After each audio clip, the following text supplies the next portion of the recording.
la ministre des Outre-mer et nous avons abordé de nombreux sujets, notamment la grande précarité que beaucoup de Réunionnais connaissent, les presque 100 000 allocataires du RSA à qui on voudrait que ces personnes, à un moment donné, eh bien, elles aillent travailler.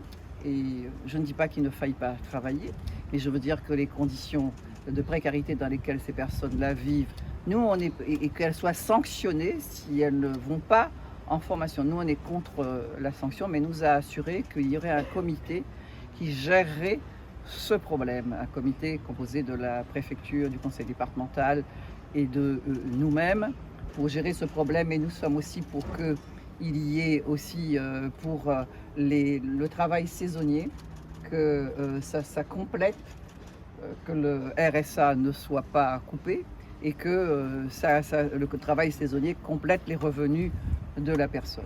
Nous avons abordé beaucoup d'autres problèmes, par exemple l'octroi de mer qui n'est pas la colonne vertébrale de la vie chère à La Réunion. Et là aussi, nous avons demandé donc à Madame la ministre des Outre-mer si ça serait inscrit au PLF 2025. Mais nous aurons, nous assure-t-elle, elle vous le dira beaucoup mieux que moi, des réunions de concertation, des réunions de travail pour que l'on s'entende sur ce sujet qui est un sujet vraiment auquel nous nous attachons beaucoup, parce que vous savez que l'octroi de mer protège la production locale et que l'octroi de mer, c'est également l'assurance pour un certain nombre de collectivités de pouvoir fonctionner.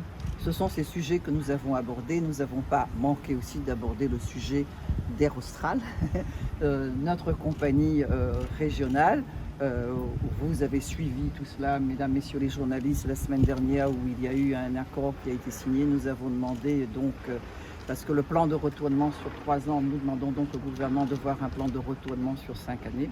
C'est cela que nous demandons, et bien d'autres sujets. Peut-être que vous avez aussi d'autres questions à nous poser.